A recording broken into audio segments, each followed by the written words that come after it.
Si vous êtes à l'étranger, nous sommes à Kinshasa. Bienvenue à tous et merci de nous recevoir chez vous dans le cadre de cette émission avec Floride. Aujourd'hui, notre invité, c'est Emmanuel Ramazani Shadari, secrétaire permanent du PPRD, le parti cher à Joseph Kabila. Il est notre invité. Bienvenue, Monsieur Ramazani Shadari. Merci d'avoir accepté notre invitation. Merci. Alors, avec vous, nous allons faire le point sur un sujet qui est à la lune de l'actualité en République démocratique du Congo.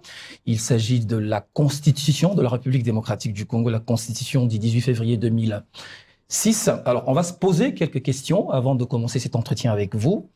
La Constitution de la RDC, la Constitution du 18 février 2006, pose-t-elle réellement un problème? Élément de réponse avec vous. Révision ou changement constitutionnel?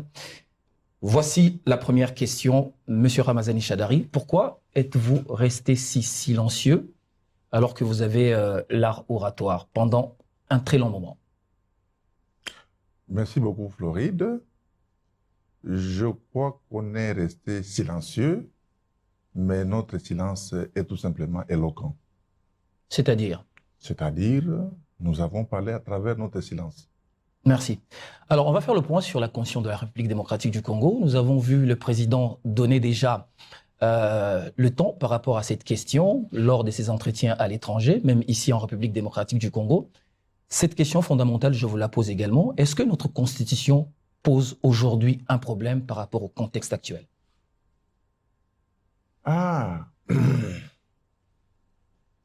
notre Constitution pose problème ou ne pose pas problème, mais je crois qu'on peut en parler. On peut en parler. C'est pas un sujet tabou, mais moi, dans l'ensemble, je pense que la Constitution ne pose pas problème. C'est une Constitution équilibrée, une Constitution qui a été adoptée par l'ensemble de la classe politique congolaise réunie à 100 sites, plus les forces vives de la société civile. Et le texte qui a été rédigé par les billets du Sénat est allé au référendum et il a été promulgué par le président de la République le samedi 18 février 2006. La Constitution ne pose pas un problème. S'il y a des petits problèmes, on peut en parler. Mais dans l'ensemble, c'est une Constitution équilibrée, modèle français. Nous avons imité la Constitution française de 1958, qui n'a pas encore connu des grands changements ou des modifications. Et je ne pense pas qu'il y ait des problèmes dans la Constitution. Est-ce qu'on peut avoir les éléments qui ont concouru à sa mise en œuvre dans un contexte purement historique? Ah, c'est ça que j'ai commencé à dire. Sur le plan historique, vous savez que notre pays a toujours été victime des problèmes de manque de légitimité des institutions et de ses animateurs. Depuis 1960, problème de légitimité. Alors, pour couper court, vous savez, il y a eu des guerres récurrentes depuis 1960, 2000, 2003. Toutes ces guerres-là, vous les connaissez. La cause fondamentale, c'est justement la légitimité des institutions, je dis bien institutions, et de leurs animateurs. Par exemple, le MPR, le comité central, c'était des institutions. Mais illégitimes. C'est illégitime, qui n'était pas accepté.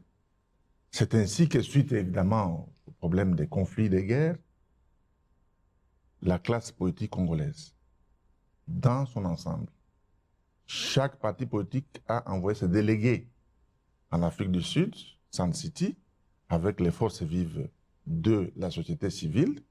Ils se sont réunis et ils ont adopté ce qu'on a appelé l'accord global et inclusif, avec une constitution de la transition des belligérants, à l'époque, des belligérants. Il y avait une constitution du 4 avril 2003. Cette constitution de la transition et l'accord global et inclusif a prévu donc que les gens se mettent ensemble pour mettre... Taire les armes? Non, pas pour les armes, mais c'était pour mettre les efforts ensemble afin d'adopter une constitution démocratique et aller aux élections démocratiques, transparentes et apaisées. Et la charge a été donnée au Sénat de la transition. Le Sénat comprenait les 4 composantes et les différentes entités de Sun City. Donc toutes les composantes étaient là-dedans. Le Sénat, qui était dirigé à l'époque par Monseigneur Marini, a mis en place une commission constitutionnelle qui a recueilli des informations de toutes les provinces de ce pays et de la ville de Kinshasa. Et ils sont rentrés pour rédiger les textes à Kisangani avec les experts nationaux et étrangers, ils étaient là-bas. Ce texte est venu à l'Assemblée nationale sous forme d'avant-projet de constitution. Et l'Assemblée, avec le député à l'époque, le président, c'était Olivier Kamitatou. On a adopté donc le projet de constitution qui a été donc qui est passé au référendum populaire. J'ai dit ça le 18 février 2006. Donc, c'est dans ce contexte-là que nous avons eu un texte qui rassemble tous les Congolais, partis politiques, société civile. Nous nous sommes mis d'accord pour ce texte parce qu'il présente les lignes maîtresses d'un État de droit, notamment sur les droits de l'homme, les droits humains, notamment sur les libertés fondamentales, notamment sur la forme de l'État, notamment sur les régimes politiques, notamment sur la constitutionnalité de l'homme et l'indépendance de la justice, avec un régime semi-présidentiel. Je vous ai dit ici, c'est le modèle français que nous avons imité. Alors que la Constitution de 1960, c'était une photocopie conforme de la Constitution de la Belgique. Maintenant, nous avons évolué, nous avons pris le modèle de la France. Donc, il ne faut pas dire que la Constitution actuelle, c'est une Constitution de belligérants. C'est une fausseté. La Constitution de belligérants, c'est la Constitution du 4 avril 2003, qu'on a appelée Constitution de la transition. Ce texte est là, il existe. Alors, voici un argument, un argument de taille de vos adversaires politiques concernant évidemment cette constitution, c'est que les animateurs au niveau de Parlement ou les parlementaires de cette époque-là n'avaient pas la légitimité parce que n'étant pas élus. Alors, tout ce qui pouvait être l'œuvre de ces animateurs-là ne peut pas avoir un caractère républicain. Voilà l'argument de taille. Qu'est-ce qu'ils veulent faire maintenant, aujourd'hui? Je ne me pose pas la question.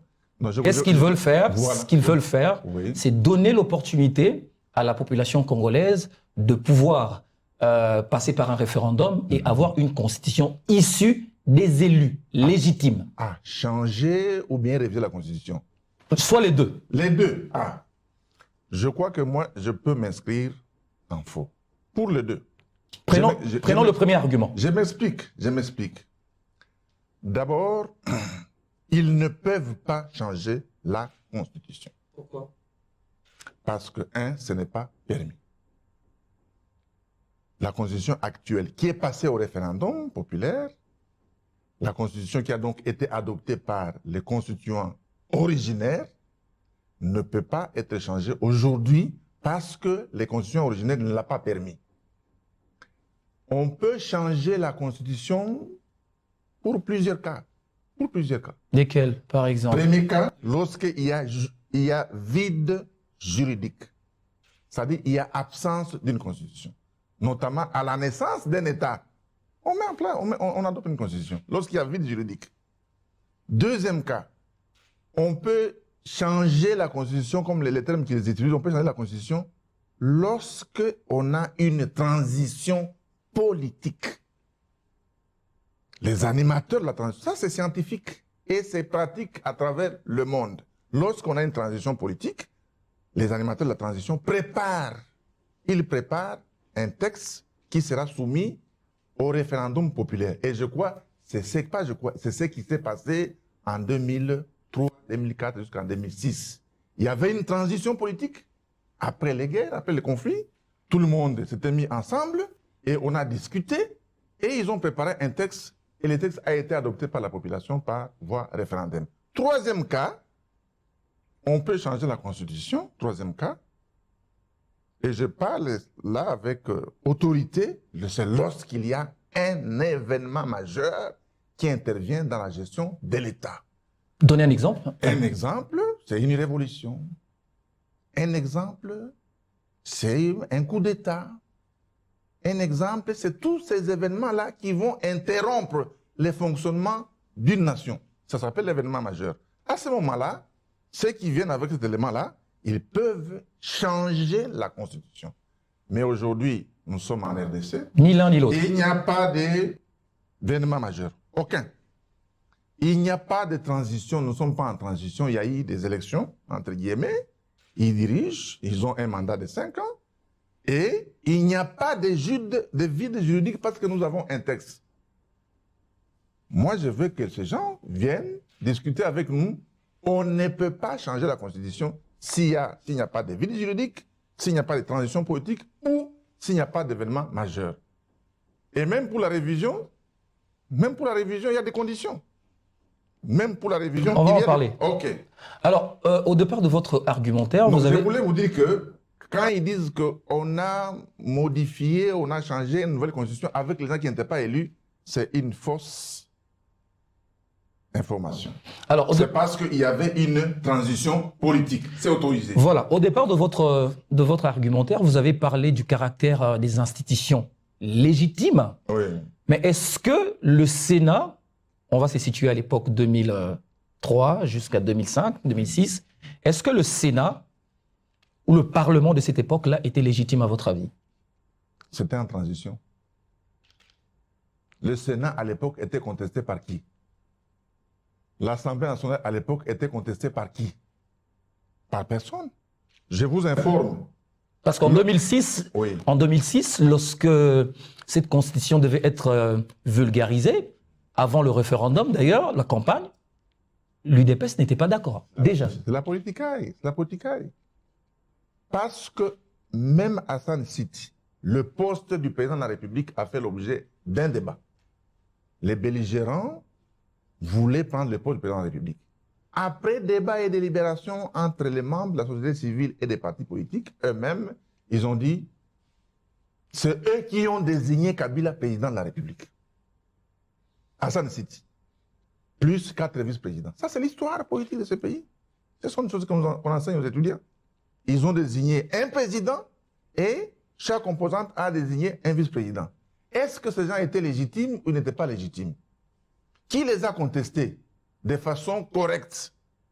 Et on a mis ensemble des sénateurs et des députés issus de différentes composantes. Qui les a contestés? On devrait avoir les députés à l'époque-là sous quelle autre forme? Leur caractère légitime devait être l'objet d'abord d'une contestation. C'est l'acceptation des gens par la population.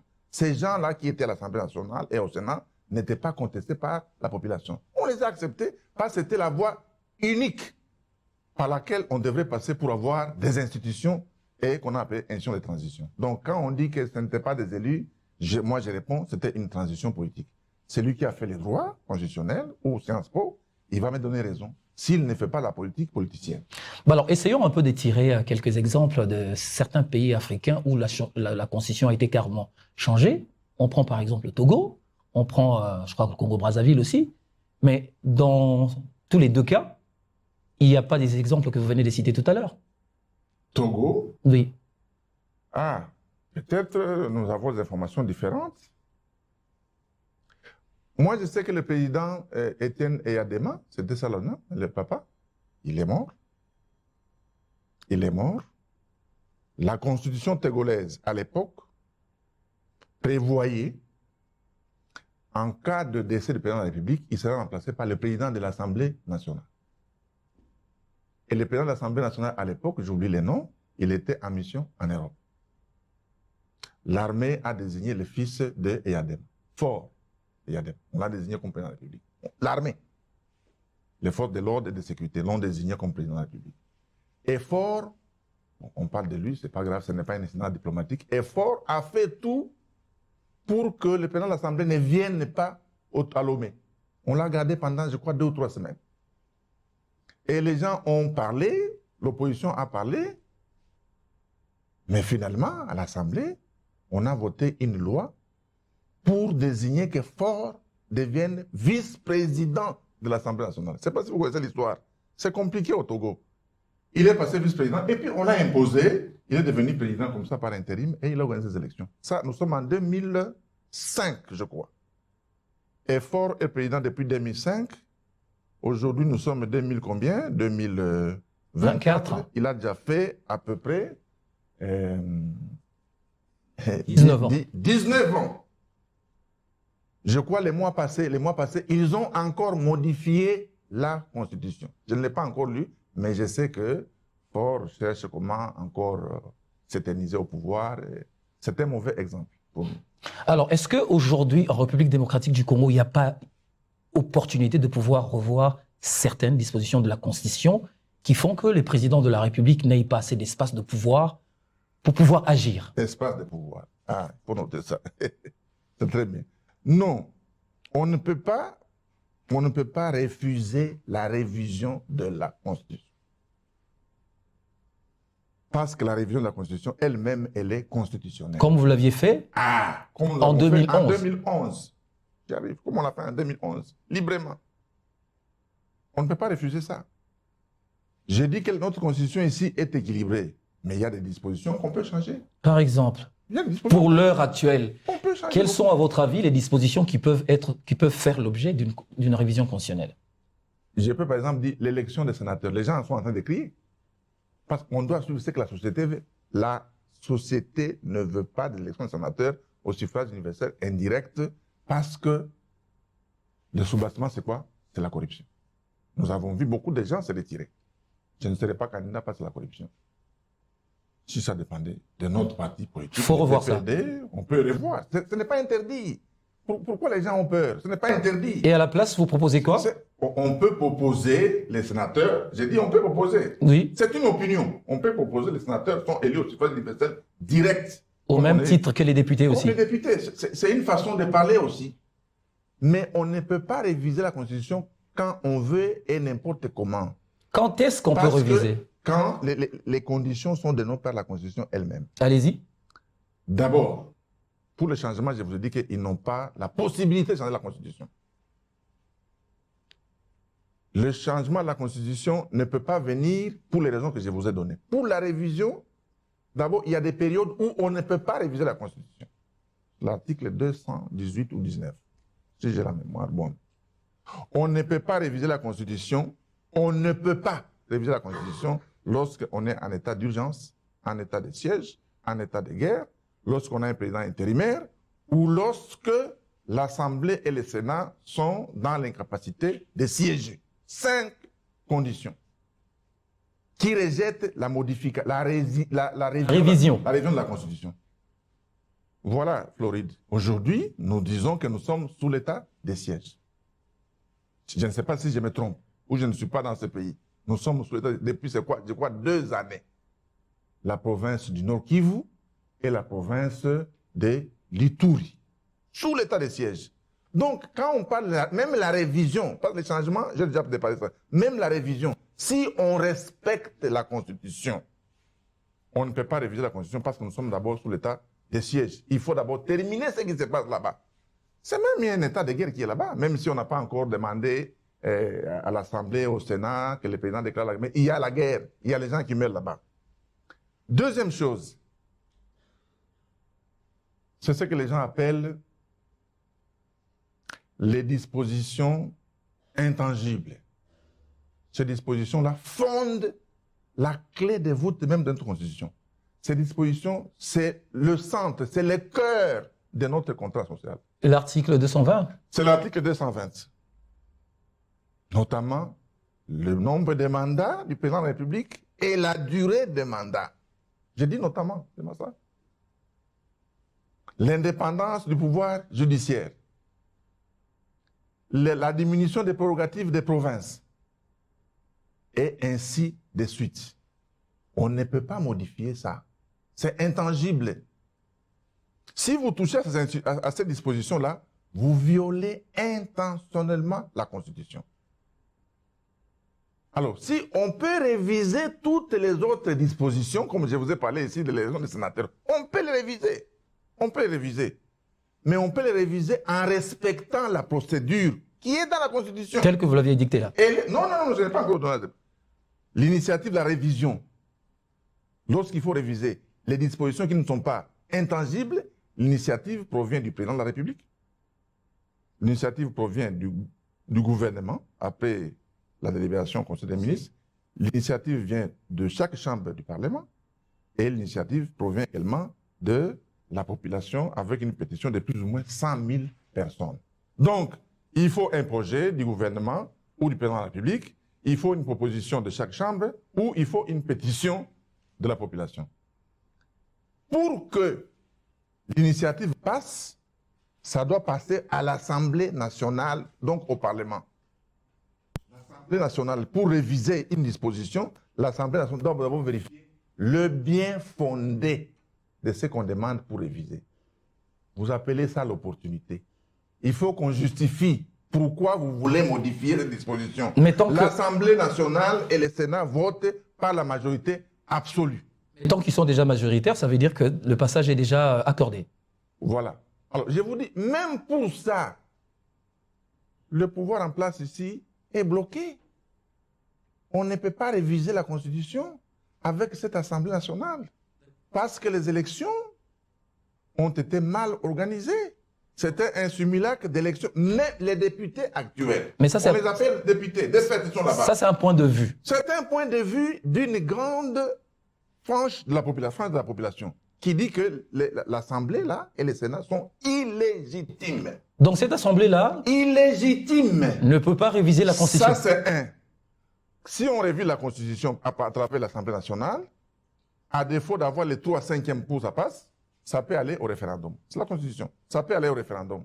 Le référendum, c'est un processus électoral. Le référendum, c'est un processus électoral. Pour faire les référendums, il faut que la CENI intervienne. Oh, la CENI, pour nous, elle n'existe pas. C'est ça notre point de vue. La CENI n'existe pas. La CENI n'est pas représentative. La CENI n'est pas inclusive. La CENI a exclu des composantes importantes. Monsieur Ramazani Chadari. Même pour ça, en dehors des dispositions intangibles, même pour d'autres dispositions, normalement, si on respecte l'état de droit, on ne peut ni changer la Constitution, ni réviser, sans demander un consensus général. Donc, monsieur Ramazani Chadari, si je vous comprends bien, dans le contexte politique actuel, votre parti s'oppose à la fois au changement de la Constitution, mais aussi à la fois à la révision au regard des éléments que vous venez de citer. Notamment... Je confirme. Si on veut réviser d'autres dispositions qui ne sont pas intangibles, sans passer par le Parlement, ce qui est difficile, il faut avoir un Parlement qui est accepté par tout le monde. Je vous ai dit, le Parlement qui a fait cette Constitution en 2005-2006 n'était pas contesté. Ce Parlement est contesté. Et pour aller au référendum, il faut avoir une CENI inclusive. Ce sont là les conditions. Mais comment jugez-vous que ce Parlement ne fait pas l'unanimité? Vous le jaugez à partir de quoi? De ce qui s'est passé, des opinions. Nous faisons aussi partie de l'opinion. La grande opinion, c'est nous, les PPRD, FCC. Nous savons. Vous savez ce qui s'est passé ici. On a changé la majorité parlementaire par l'argent, par la corruption, par l'intimidation. On a changé tout ça. Vous savez comment les élections se sont déroulées. Mais c'est une page tournée. C'est l'histoire. C'est tourné, mais c'est l'histoire. Parce que vous avez commencé votre émission ici par l'histoire. C'est l'histoire. On ne peut pas l'effacer et on ne peut pas oublier. Il faut corriger les erreurs de l'histoire pour avancer convenablement. Sinon, nous irons d'irrégularité en irrégularité. Ils sont déjà dans l'irrégularité. Il va encore ajouter d'autres. S'ils le font comme ils ont fait pour les élections, les conséquences seront incalculables. Alors, mais le président de la République, lors d'un entretien sur un média étranger, il a promis de mettre en place une commission. Non, Floride. Il a promis de mettre en place une commission qui va se charger évidemment de la révision de la Constitution. Quelle est votre réaction par rapport à ça? Je crois que c'est trop fort. Ça. Qu'est-ce qui est fort? Donc, je ne sais pas. Bon, notre émission. Comme une commission pour faire quoi? La révision de la Constitution. Sur base de quelle nationalité? Le président va évoquer quel article de la Constitution? Il va motiver comment? La commission vient d'où? La procédure de la révision d'une disposition constitutionnelle. La procédure est prévue par la Constitution. Est-ce qu'on parle de la commission ici? Il va nommer tel. Non, c'est irrégulier. C'est irrégulier ce qu'il va faire. Et les gens qui sont dans cette commission, peut-être qu'elle existe déjà, je préfère qu'ils viennent, qu'on discute. Scientifiquement et politiquement, on va leur dire la vérité. Je préfère qu'ils viennent, qu'on fasse un débat contradictoire dans votre émission. Monsieur Gramas, pour leur dire la vérité. On ne peut pas mettre en place une commission. Si quelqu'un a annoncé ça publiquement, c'est une erreur inacceptable. On ne peut pas accepter ça. Il faut pousser les gens à lire la Constitution. La commission viendra faire quoi? C'est Kasavubu qui a mis en place une commission constitutionnelle pour avoir la Constitution de Louabou. Et il était autorisé de le faire par les pouvoirs qu'il a eus. Après avoir défenestré les autres concurrents, tout ça, Kasavubu l'a fait. Si on veut imiter ça, je ne comprends pas. Alors, vous êtes analyste politique également.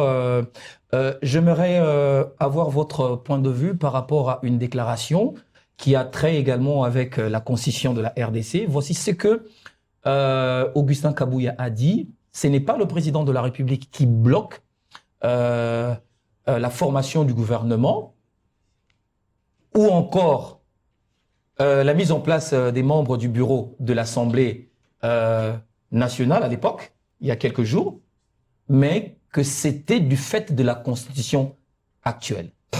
Vous êtes d'accord avec ce point de vue? Non. Il faut citer des noms. Ben, franchement, quand vous dites ça, que c'est la Constitution qui bloque, c'est nul, c'est terre à terre. Est-ce que c'est la Constitution qui a empêché qu'on mette en place les bureaux définitifs? C'est la Constitution? Avec quelle disposition? Cette session extraordinaire là-bas, avec les bureaux d'âge, vient de passer 5 mois. Et on ne l'a pas encore clôturée. 5 mois. La session extraordinaire, elle a pour mission valider les mandats des députés et adopter le règlement intérieur et voter les bureaux, mettre en place les bureaux définitifs. Ça peut prendre une semaine. Parce que le règlement intérieur, ce sont les mêmes choses, on reprend. Ça peut prendre 2 semaines. C'est une session extraordinaire qui vient de prendre 5 mois, Floride. C'est la Constitution qui a bloqué ça? Bon, la mise en place du gouvernement. J'ai suivi là, on a mis en place, on a désigné quelqu'un comme informateur. On dit pour respecter la Constitution, l'article tel, il faut nommer un informateur qui va travailler pendant 30 jours, renouvelable une fois. Vous l'aviez fait aussi à votre époque? Mais oui, c'est pour identifier la majorité. C'est constitutionnel. C'est pour identifier la majorité. Et où est le problème? Le problème, c'est que leur majorité était déjà identifiée. Parce que les députés étaient nommés. Ils étaient déjà identifiés, 480 députés. Le jour qu'on a publié les élections, ils étaient en fait partout. Que l'Union sacrée a gagné partout. Ils étaient en fait. Ils voulaient encore identifier la majorité comment? Ils sont conscients qu'ils ont 470, 450, ils ont la majorité. Et ça a pris combien de temps? C'est la guerre interne et l'incompétence des uns et des autres. Chaque regroupement a tel député. Tous les regroupements sont les regroupements de l'Union sacrée. Nous, on n'a pas été là-bas. Il y avait que l'opposition. À notre époque, il y avait l'opposition. Il y avait des partis qui avaient 65 députés. Il y avait des députés les partis qui avaient 50 députés. Tout ça, il fallait vérifier. Il fallait négocier avec les autres.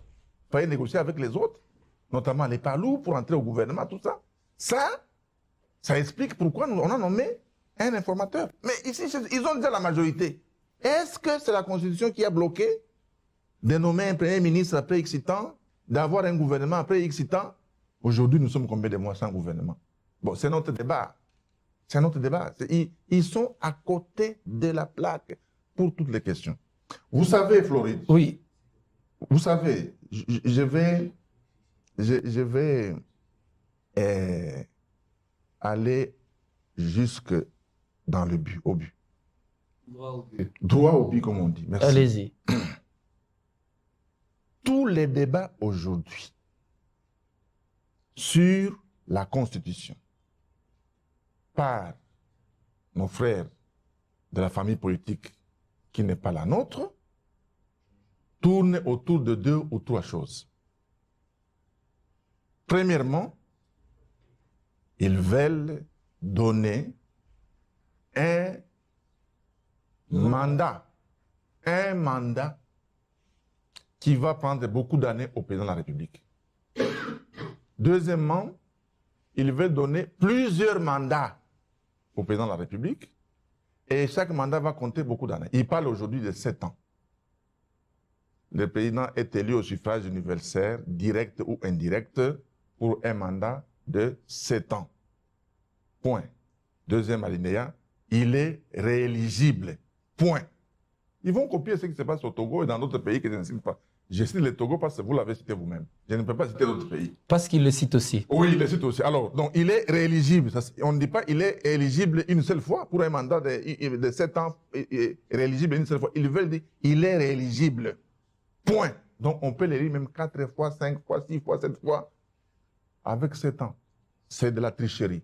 Et ils vont expliquer, comme vous avez dit ici, la Constitution bloque la mise en place des institutions, la Constitution fait ceci, il n'y a pas de développement. Ça s'appelle, comme au Togo, ça s'appelle des arguments de faux fuyants, les arguments de présenter des mauvais bien fondés, présenter mal les l'opportunité, ça s'appelle le tripatouillage constitutionnel. Alors, il faut lire les professeurs Charles Debat, le tripatouillage constitutionnel. On va évoluer. Pour changer aussi la nationalité. Mais la question de la nationalité, également, c'est une question qui se pose au sein double nationalité, de la diaspora. C'est ça la question. Les de la diaspora. D'autres dispositions ne les intéressent pas. Comment les provinces vont se développer, ce n'est pas leur problème. Comment les ETD vont se développer, ce n'est pas leur problème. Ils vont prendre des articles mutatis mutandis. Pour eux, donc, vous affirmez que l'idée derrière... L'idée, c'est donner un mandat illimité à leur président de la République, au président Tshisekedi. Félix. Et ça, vous ne l'acceptez jamais? On ne peut pas accepter. Pourquoi? La Constitution ici est basée sur, entre autres, les préoccupations majeures qui nous ont poussé à adopter cette Constitution. Il y a éviter les conflits, il faut harmoniser les fonctionnements des institutions, il faut aller vers la bonne gouvernance, il faut éviter la corruption et tout ça. Mais aussi, cette Constitution nous amène à l'alternance démocratique.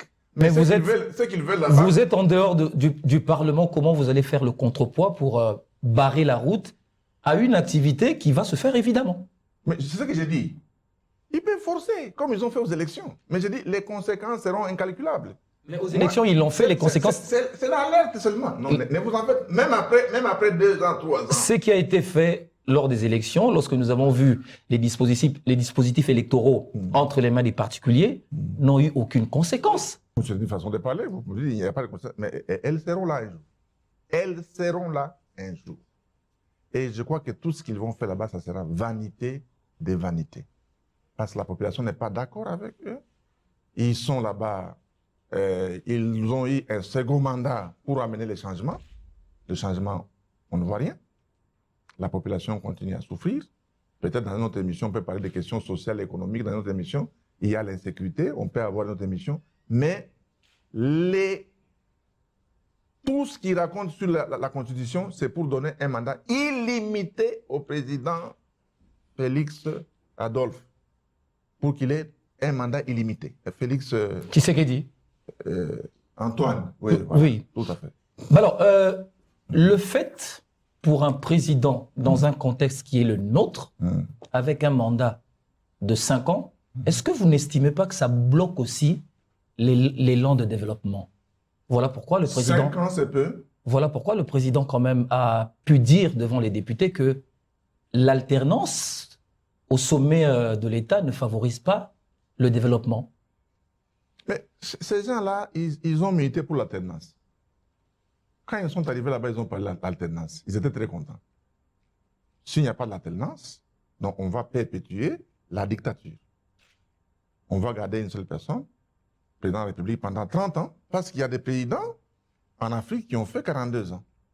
J'ai l'impression qu'on veut imiter là, ça. Il y a un président ici en Afrique centrale, je ne sais pas le président, il a fait 42 ans, déjà vieux. Il y a un autre qui est au Cameroun. Je crois que c'est le Cameroun. C'est vous qui parlez du Cameroun. Hein? Alors, j'ai des amis camerounais ici qui me suivent. Il y a aussi en Afrique de l'Est qui ont fait 37 ans, 36 ans, tout ça. Non. La limitation des nombres d'années du président de la République au pouvoir, c'est justement pour assurer l'alternance.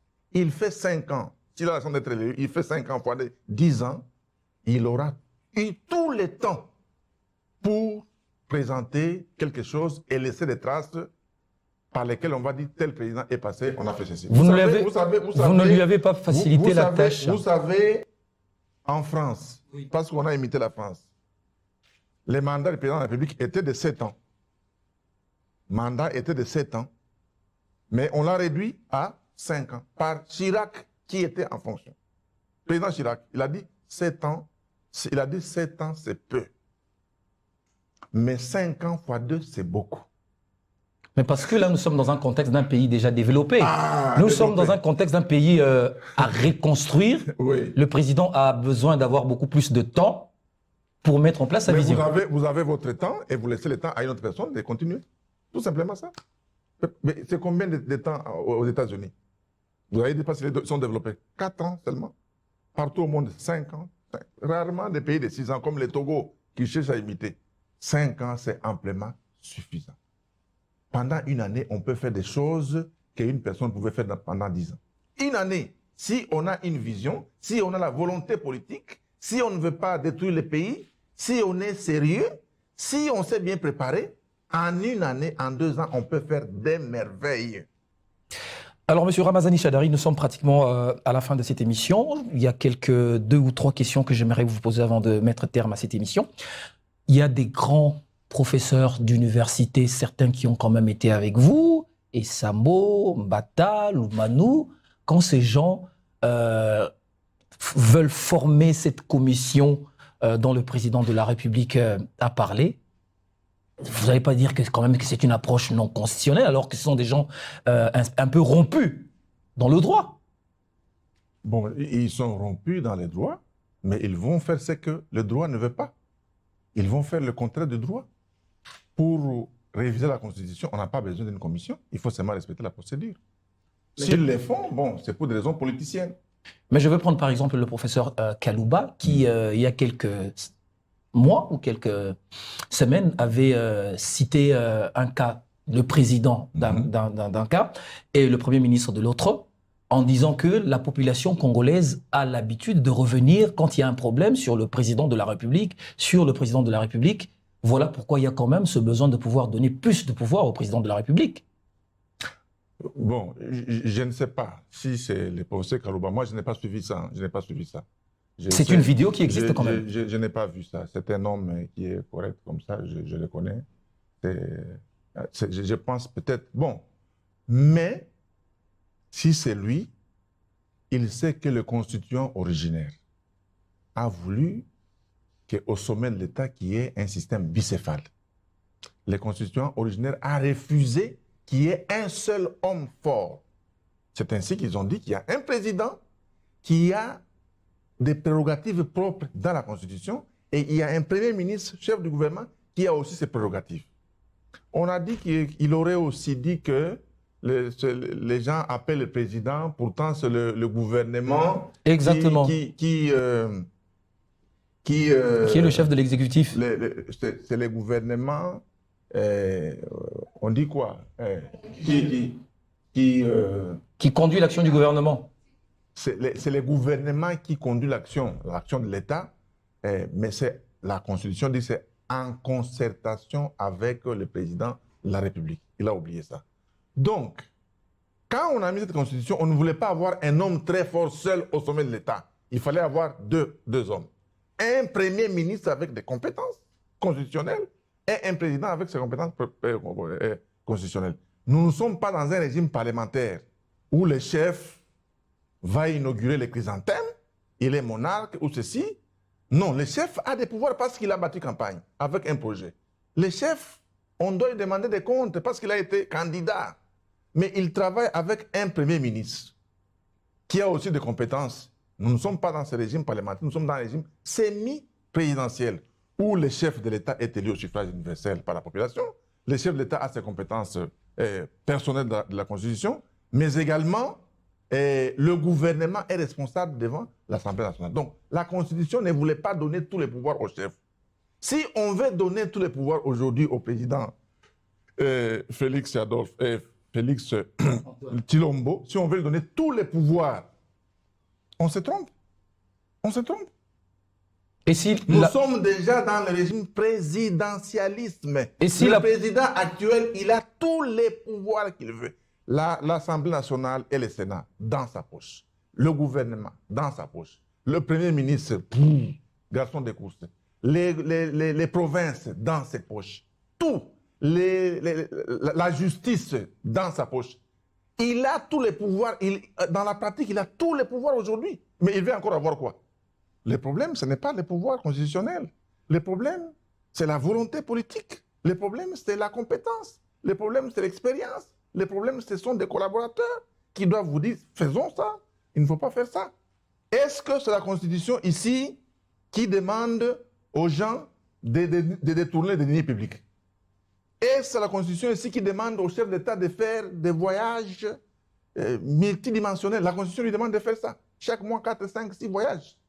Depuis il a prêté serment, il a fait combien de voyages à l'étranger et il a fait combien de voyages dans les provinces? Combien de voyages? C'est la Constitution qui lui demande ça? Ça, c'est pas un problème.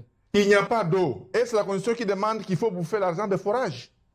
Il n'y a pas de courant. Les gens commencent à dire entre la SNEL et la population, le courant ne passe pas. Tu vois comment entre la SNEL et la population, le courant ne passe pas. Alors, on va finir. Ce sont des choses extraordinaires. Vous avez peur du référendum? Nous voulons le référendum avec une CENI qui est inclusive. Ah bon? Ben oui. Parce que le référendum, c'est un processus électoral. Il faut qu'il y ait un référendum avec une CENI qui est représentative, où nous serons aussi dedans. Sinon, s'ils font un référendum sans nous, nous irons de contestation en contestation. C'est pourquoi j'ai parlé des conséquences incalculables. Ce que nous vivons aujourd'hui, il y a la faim, il n'y a pas de courant, il n'y a pas de route. C'est ça les conséquences incalculables. C'est la mauvaise gestion. Quelle est la position finalement du parti présidentiel, du PPRD, je voulais dire, en rapport avec cette question révision ou changement de constitution? Vous avez votre dernier mot. Je l'ai déjà dit, Floride, le changement ne s'apprête pas pour les conditions que j'ai évoquées. Nous ne sommes pas d'accord avec un changement. Surtout, on va appeler ça tripatouillage constitutionnel. Tout simplement. Ce mot ne vient pas de moi, il vient du professeur Charles Debache. Ils vont présenter des faux fuyants, des fausses données pour dire qu'il faut changer parce qu'il n'y a pas de développement. C'est faux. Nous sommes contre le changement de la Constitution parce qu'ils ne remplissent pas les conditions. Pour changer la Constitution, ça doit être l'affaire de tout le monde, mais après justification. Nous nous regardons en face. Nous voulons changer la Constitution. Pourquoi? Est-ce qu'il y a un vide? Nous disons oui, il y a un vide. Est-ce qu'il y a une transition? Oui, il y a une transition. Est-ce qu'il y a un événement majeur? Oui, il y a un événement majeur. On se regarde en face, on dit, nous changeons la Constitution. Parce que c'est la Constitution qui nous met nous tous ensemble. C'est ça le contrat social qui nous unit tous les Congolais. Avant de continuer, ces éléments que vous venez de citer, oui, c'est fondé où? Scientifiquement. Scientifiquement. Et je parle là, je répète avec autorité. Scientifiquement, c'est comme ça. Continuez. Mais quand Mouzé Kabila est venu ici, il n'a pas amené sa Constitution.